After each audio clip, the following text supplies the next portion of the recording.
The Galactic Council met in their grand chamber on Nexus Prime. 200 representatives from 27 species sat in rising tiers around a central platform. Today was different. Today they would vote on making contact with a new species. The motion to establish official contact with the humans of Earth passes, announced High Counselor Vex Aaron, his blue skin shimmering under the chamber lights. May this be the beginning of a prosperous relationship. 6 months later, the first council delegation arrived at Earth. Their massive ship appeared over the United Nations headquarters in New York, causing panic and awe in equal measure. The delegation met with world leaders, scientists, and military officials. They offered knowledge, technology, and a place in their interstellar community. Admiral John Hayes watched the aliens with careful eyes. He had spent 30 years in the Navy and trusted his instincts. "They're hiding something," he told President Clark. "They need us for some reason they're not saying." Ambassador Susan Miller disagreed. "They've been nothing but open with us. This is humanity's chance to join something greater." The world debated, argued, and finally agreed. Earth would join the Galactic Council. The aliens were amazed at how quickly humans adapted to new technologies. What took other species decades to learn, humans mastered in years. Human ships began to appear among the stars, modified with strange combinations of Earth tech and alien science. 5 years after first contact, the Vrax Imperium attacked a small council outpost near the Cygnus Arm. Before the council fleet could respond, 3 human ships arrived. They were smaller than the Vrax battleships but moved with incredible speed. "Human vessels, this is Vrax Commander Drek. Leave now or be destroyed." Captain Sam Foster of the USS Defiant smiled. "How about a third option?" The human ships darted between the larger Vrax vessels, firing precisely at weak points no other species had ever targeted. Within 20 minutes, the Vrax retreated, leaving behind 2 damaged ships. News of the battle spread through council space. Humans were unpredictable. Humans were effective. Humans were dangerous. At the council chambers, Ambassador Miller addressed the assembly. "Earth is grateful for the welcome you've shown us. We promise to be worthy allies." In the back of the chamber, the Aquilian representative whispered to his aide, "They learn too quickly. Watch them carefully." Admiral Hayes expanded Earth's space fleet. Human ships began patrolling the borders of council space. They stopped pirate attacks, rescued stranded ships, and prevented small conflicts from growing larger. Many species came to appreciate the human presence. Others grew concerned. On the human colony of New Terra, Frank Cooper and his team developed new shield technology by combining Zolonian energy fields with Earth-based quantum physics. The resulting shields were twice as strong as anything in council space.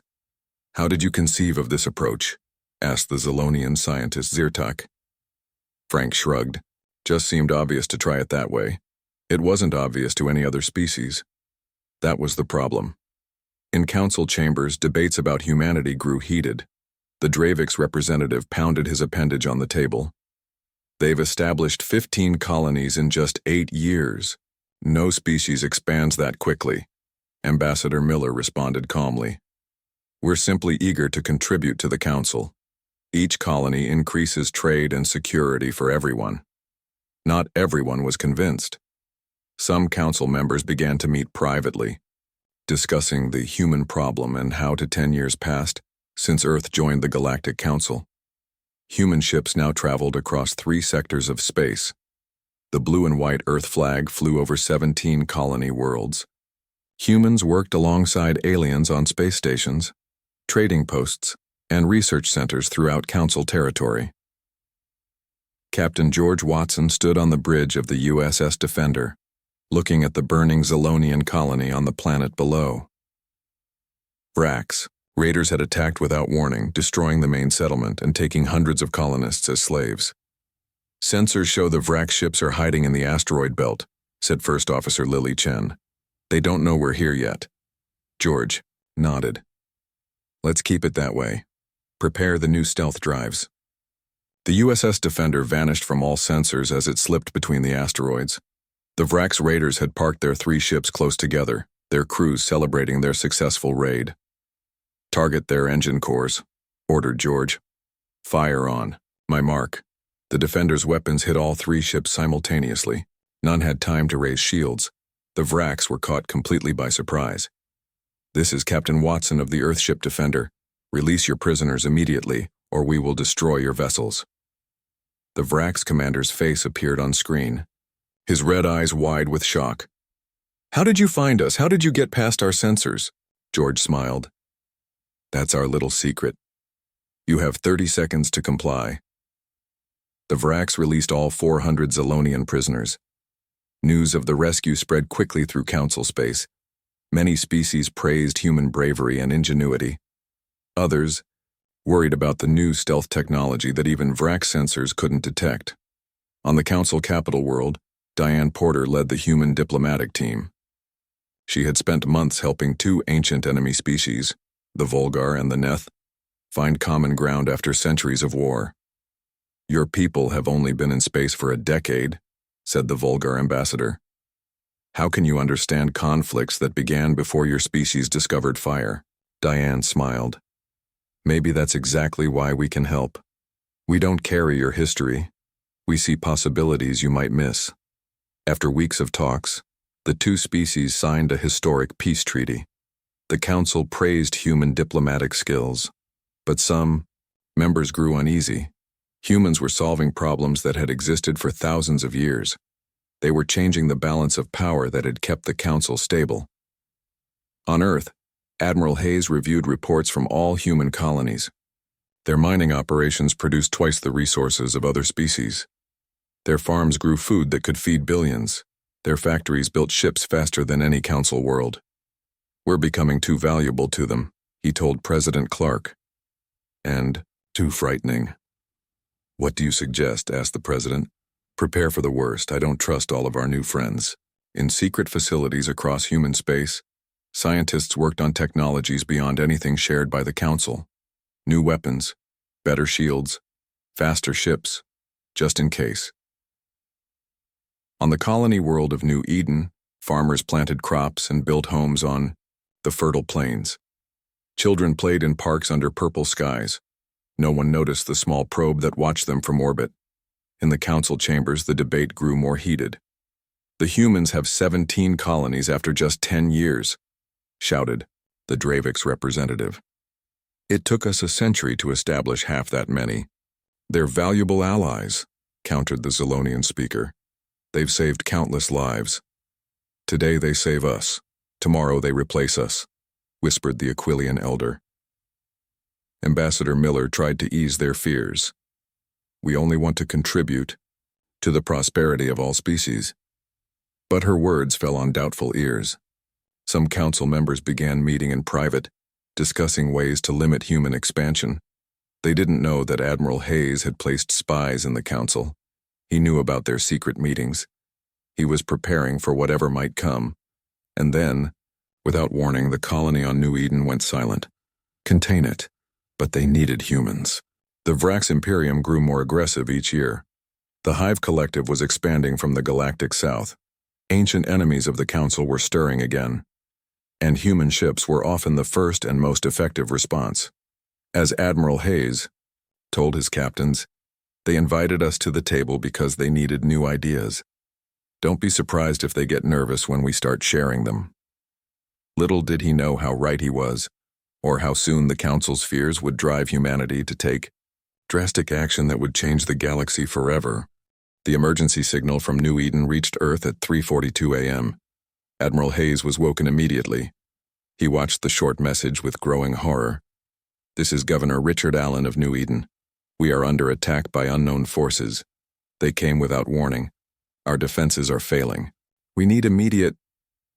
The transmission cut off in static.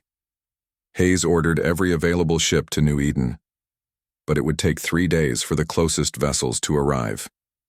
The Galactic Council also received the distress call. They sent their own fleet led by the Zolonian cruiser Star Watcher. Admiral Peter Franklin commanded the first human ship to reach New Eden. What he found shocked him to his core. The colony was gone. Not damaged, not ruined. Gone. The entire settlement had been reduced to a crater 10 miles wide. All 5,000 colonists had vanished. "Scan for survivors," Peter ordered, his voice tight. "No human life signs detected," replied his science officer. "But I'm picking up residual energy readings. They match Vrak's weapons signatures." The Council fleet arrived 6 hours later. The Zolonian commander inspected the evidence himself. "These are indeed Vrak's energy signatures," he confirmed, "but something is strange about them." Peter didn't care about strange. He cared about 5,000 missing humans. "We need to strike back immediately. The Vraks must pay for this attack." The Zolonian raised his 4 hands in a calming gesture. "We must bring this to the full council. War with the Vraks Imperium would affect all species." Earth representatives attended an emergency council meeting. Ambassador Miller fought to keep her voice steady as she addressed the chamber. New Eden was a peaceful farming colony. There were no military targets. This was murder, plain and simple. "We demand justice." The Vraks ambassador pounded his chest in the traditional gesture of truth. "The Imperium had nothing to do with this attack. We did not order it. We did not carry it out." "The evidence says otherwise," countered Miller. The council debated for days while human anger grew. President Clark tried to calm his people, but calls for revenge echoed across human space. "Captain, Nancy Collins of the USS Vengeance couldn't wait any longer. Without orders, she took her ship into Vrak's territory and attacked an outpost. 30 Vraks died before they surrendered." "Why did you attack us?" asked the Vrak's commander, his face bleeding from the battle.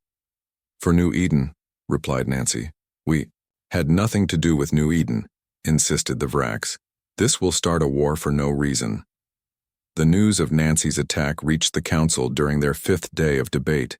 The chamber erupted in chaos.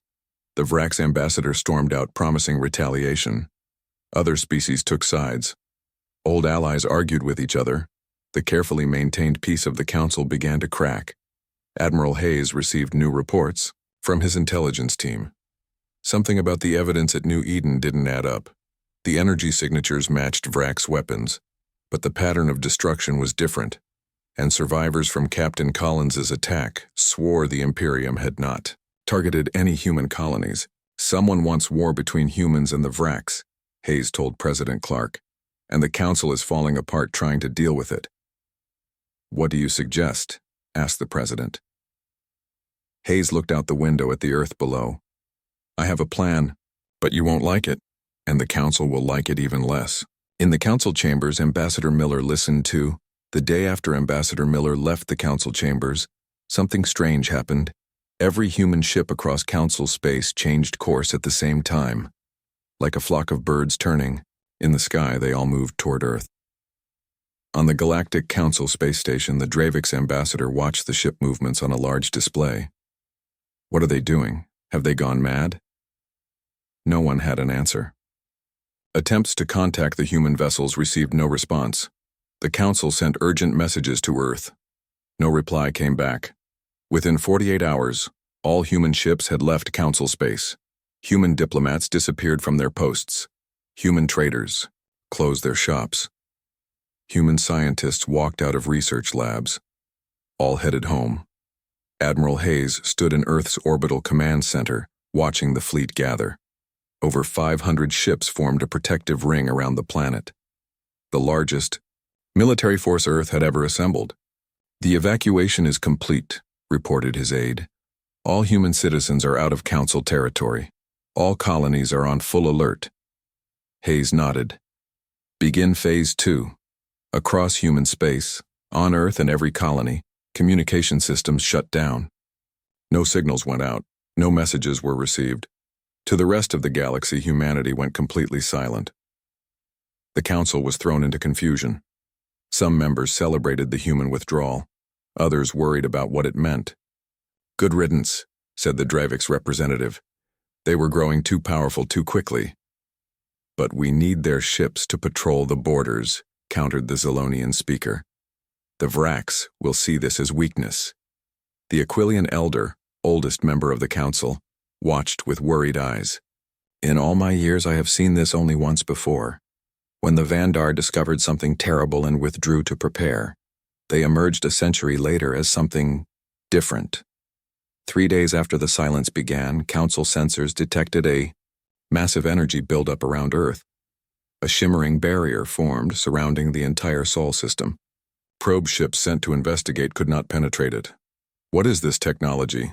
demanded the High Counselor. "How can they create a shield around an entire star system?" No one had an answer. No species in the Council possessed such power. Fear began to spread. If humans could shield their home system, what else could they do? What were they planning behind that impenetrable wall? Some Council members blamed others for pushing humanity away. Arguments erupted in the Council chambers. Old alliances strained as species took sides. "We should have limited their expansion from the beginning," insisted the Draviks. "We should have treated them with more respect," countered the Zolonians. On the edges of Council space, the absence of human patrol ships was quickly felt. Pirates who had stayed hidden now attacked trade routes. The Vrax Imperium pushed its borders outward, testing Council defenses. A month passed, then 2. Still no word from Earth. The barrier remained in place, impenetrable and silent. Council scientists tried everything to see through the shield. Nothing worked. Whatever lay behind it remained a mystery. The economy of the Council began to suffer. Human trade had become vital to many worlds. Human technology had been integrated into countless systems. Without humans to maintain their contributions, things began to break down. In secret meetings, Council leaders discussed their fears. What if humanity was preparing for war? What if they emerged from behind their shield with weapons that could destroy entire worlds? The High Counselor called an emergency session. "We must prepare for the worst. Increase military production. Strengthen our borders." As the Council argued about how to respond, the Aquilian elder spoke quietly. "You prepare for the wrong threat. I have seen this before. When a species goes silent, it is rarely their neighbors they fear." No one understood his warning. But they would soon enough, the arguing representatives. Her communication device buzzed with an encrypted message from Earth. As she read it, her face paled. She stood up, interrupting the debate. "In light of recent events, all human representatives are withdrawing from this Council session." The chamber fell silent in shock. "What does this mean?" asked the High Counselor. "It means we're taking matters into our own hands," Miller replied, quietly. No one knew these would be the last words spoken by a human in the Council for a very long time. 6 months passed since humanity went silent. The Galactic Council changed in their absence. Trade routes that once bustled with ships now saw half the traffic. Stations that once hummed with activity grew quiet. Without human patrols, pirate attacks increased by 300%. On the border world of Zelon Prime, Governor Zirtel looked at the latest damage report. The third raid this month had destroyed a mining facility. 200 workers were dead. "Where are the defense ships I requested?" he asked his aide. "The Council cannot spare them," came the reply. "All available ships are guarding the core worlds." Zirtel slammed his 4-fingered hand on the desk. "Before the humans left, we never worried about raids. Their ships kept the pirates away." Across Council space, similar scenes played out. Outer colonies suffered while the center tried to hold itself together. In the Council chambers, the mood was grim. The Vrax Imperium had taken 3 border systems without resistance. The Hive Collective was pushing from the south. Ancient enemies sensed weakness in the Council and moved to exploit it. "Our economy continues to decline," reported the finance minister. "Human trade made up 20% of our total commerce. Human technology supported 40% of our infrastructure. We cannot replace these losses quickly." The Draviks representative, once the loudest critic of humanity, now looked worried. "Perhaps we should try again to contact them. Offer concessions. We need their help." High Counselor Vex Aaron shook his head. "All attempts to reach Earth have failed. The barrier remains in place. No signals get through." At the back of the chamber, the Aquilian elder sat quietly. Finally, he stood to speak. The room fell silent. The Aquilians rarely addressed the full council. "I have consulted our ancient records," the elder said. his voice thin with age. 5 times in the history of our galaxy has a species gone silent as the humans have. 5 times they emerged changed. He activated a display showing ancient star charts. The Vandar 8,000 years ago, the Lexari before them, the Quint, the Moda, the Resh. Each withdrew behind barriers. Each cut all contact with other species. Each time the silence lasted between 1 and 5 of your Earth years. What happened when they returned? Asked the High Counselor. The Elder's eyes were grave. They were not the same. Their technology had advanced beyond understanding. Their biology had altered. They had prepared for something the rest of us could not see. Fear filled the chamber. If humans emerged changed like these ancient species, what would that mean for the Council? We must take action, declared Krivax, a warlike member of the Council. We should attempt to breach the human barrier, learn what they are planning. Many agreed. Others cautioned patience. The debate raged for days until finally a decision was reached. The Council would send an expedition to Earth, led by Zilonian Commander Ziral, to attempt communication and, if possible, penetrate the barrier. As preparations began, strange reports came from deep space monitoring stations. Unusual energy readings appeared at the edge of Council territory, far from any known civilization. The readings lasted only moments before vanishing. Could it be human ships? Asked the High Counselor. The energy signature is unlike anything we've seen before, replied the Science Minister. Not human, not Vrax, not any known species. The Aquilian Elder closed his eyes in what seemed like pain. It begins, he whispered. What begins? Demanded Krivax. The reason they went silent, replied the Elder. In every commander Ziral stood on the bridge of the Zilonian flagship Starlight Seeker. 4 other Council ships followed behind. Their mission, reach Earth and find out what was happening behind the barrier. We are approaching the edge of Sol system, reported his navigator. Barrier detected ahead. On the main screen, a shimmering wall of energy appeared. It curved around the entire star system like a bubble. Stars beyond it looked distorted as if seen through water. Scan the barrier, ordered Ziral. Look for any weakness. His science officer worked the controls. Energy readings are off the scale. This technology is far beyond anything in our database. Ziral sent a message toward Earth. This is Commander Ziral of the Galactic Council Expedition. We come in peace. We wish to speak with human representatives. For a long moment there was silence. Then a reply came through audio only. Council Expedition, this is Earth Command. Do not attempt to breach the barrier. For your safety, turn back now. The voice was flat, emotionless. It didn't sound fully human. Ziral looked at his communications officer. Can you tell if that was a real human or an automated message? Uncertain, sir. The voice pattern shows some unusual characteristics. Ziral tried again. Earth Command, we need to understand what is happening. The Council is suffering without human support. Many worlds face hardship. No response came. Krivax, on board his own ship, grew impatient. This is pointless. They clearly don't care about the Council anymore. I'm going to test the barrier. Before Ziral could stop him, Krivax's ship fired an energy beam at the barrier. The beam hit the shimmering wall and scattered into thousands of light fragments. The barrier remained unchanged. Stop, Ziral ordered. They warned us not to breach it. Warnings from cowards, replied Krivax. I'm going to push through. Krivax's ship accelerated toward the barrier. As it touched the energy wall, strange lights flashed around it. The ship shuddered, then pushed forward. A hole opened in the barrier, just large enough for the ship to pass through. 2 other Council ships followed quickly. Wait, called Ziral. This is too easy. Why would they? A blinding flash erupted from the other side of the barrier. Ziral's sensors overloaded. When they cleared, the 3 ships that had entered were gone. What happened? Gasped his first officer. From the hole in the barrier, a small object emerged, a probe, broadcasting images. Ziral ordered it brought on board. The images it showed stunned everyone.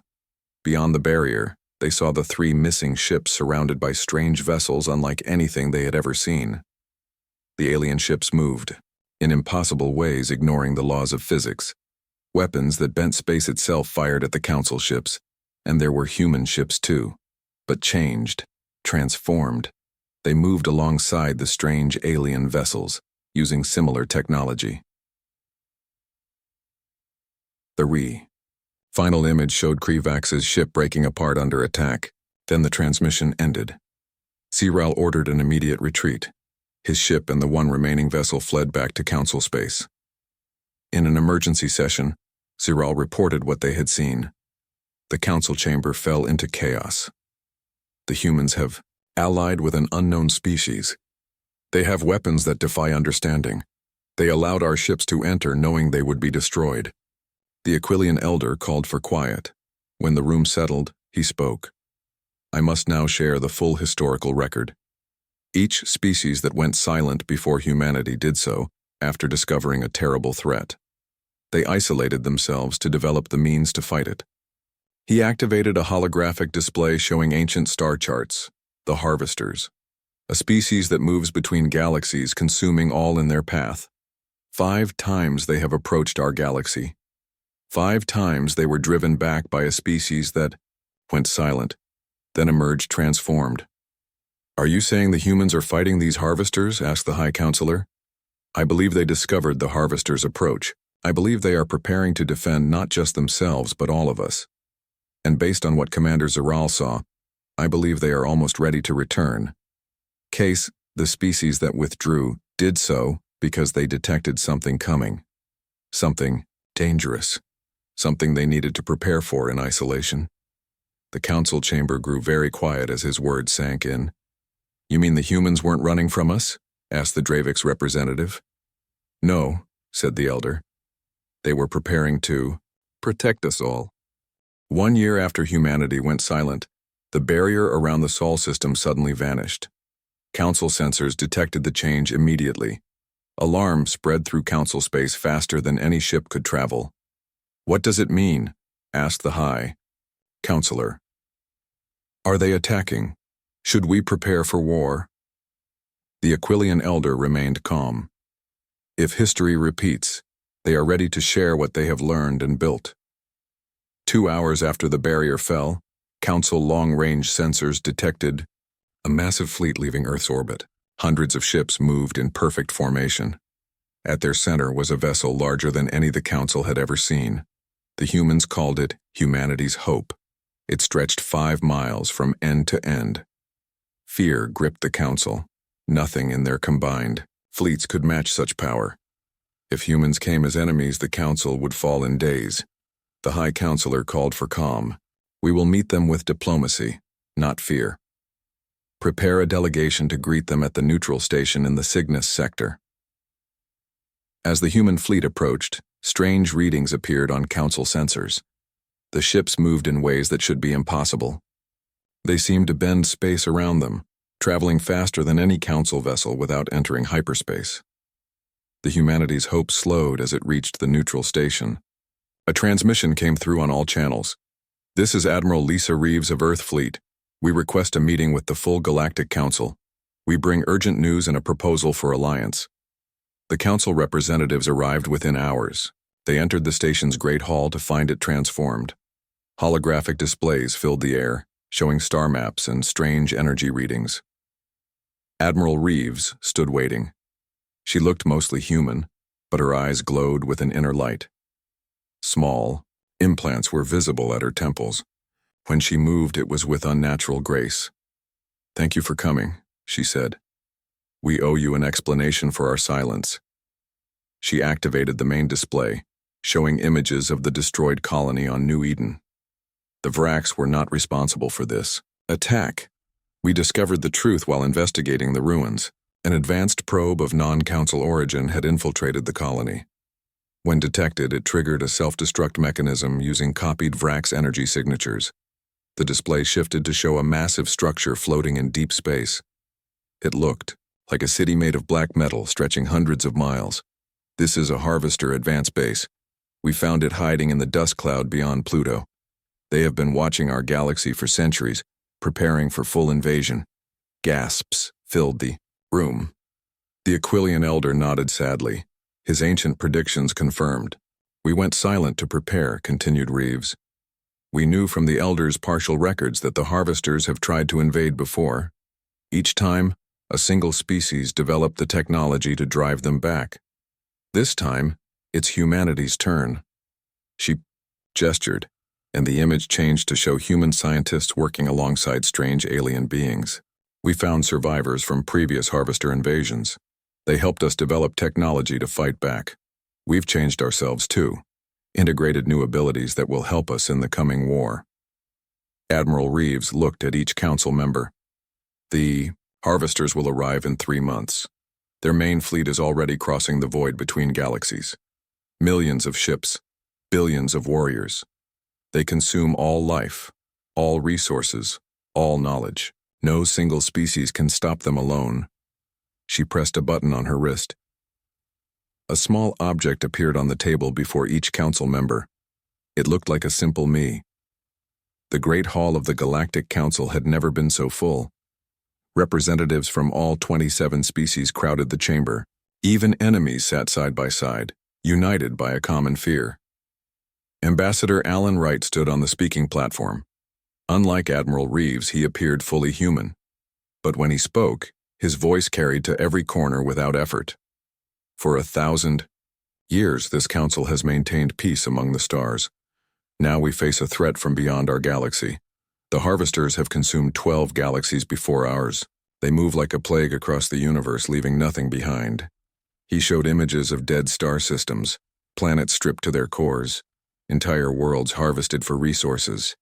Humanity withdrew to prepare. We had to work quickly without distraction. We needed to change our technology, our bodies, even our way of thinking. The doors to the chamber opened. Captain Ben Garcia walked in. He looked like an ordinary human at first glance. Then he rose 6 inches off the floor. His body shimmered, and he passed through a solid stone pillar as if it were air. We've merged with machines, explained Wright. Enhanced our bodies. Some of us have gone further, becoming energy beings who can inhabit physical form when needed. Garcia touched a dead plant in the corner of the room. It immediately grew green again, flowers blooming in seconds. We can manipulate matter and energy in ways we once thought impossible, Wright continued. But even with these abilities, we cannot defeat the harvesters alone. We need all species fighting together. The High Counselor stepped forward. Why should we trust you with this alliance? You disappeared without explanation. You develop powers that frighten us. How do we know you won't use these abilities against us after the harvesters are defeated? Wright smiled. A fair question. Let me show you something. He activated a hologram showing Earth. But it was changed. Great domes covered the cities. Strange towers reached into the sky. We could have hidden forever behind our barrier. Built our own paradise. Instead, we chose to return. To share what we learned, to fight alongside you. He looked at each council, member in turn. Humans have always been driven to explore, to connect with others. Even when we change our bodies, we don't change who we are. We need community. We need allies. We need friends. The Aquilian elder spoke up. In the ancient records, each species that fought the harvesters stood alone. None sought allies as you do. That was their mistake, replied Wright. They won their battles, but at terrible cost. Many of those species never recovered. We've studied their history. We've learned from it. Together, we can defeat the harvesters with far less sacrifice. The council debated through the night. Some feared humanity's new powers. Others feared the harvesters more. By morning, they had reached a decision. The Galactic Council accepts Earth's proposal for alliance, announced the High Counselor. All species will stand together against the harvester threat. Over the next month, human scientists shared their technology with every council world. Human soldiers trained alien troops. Human ships joined with council vessels to form a united fleet. Admiral Hayes stood on the bridge of humanity's hope, looking at the combined fleet. Ships of every size and shape stretched as far as he could see. the largest military force ever assembled in the galaxy. Beside him stood alien commanders from a dozen worlds, once suspicious of each other, now united in purpose. Long-range sensors detect harvester ships entering the galaxy, reported his officer. Estimated time to first contact, 6 hours. Hayes nodded. Signal all ships, move to defensive positions. He turned to his alien allies. When we went silent, you feared us. Now we fight together. The Zilonian commander touched Hayes' shoulder, with all 4 hands, a gesture of deep trust. When humanity went silent, we felt fear, but now we understand. That silence saved us all. On the main screen, the first wave of harvester ships appeared. Black vessels shaped like jagged knives cut through space toward them, thousands upon thousands, filling the darkness between stars. Hayes gave the order. All ships, engage. The United Fleet moved forward to meet the enemy. Humanity led the way, no longer silent, no longer feared, but embraced as the galaxy's greatest hope. Tal Cube. This contains the basic designs for our new shields and drives.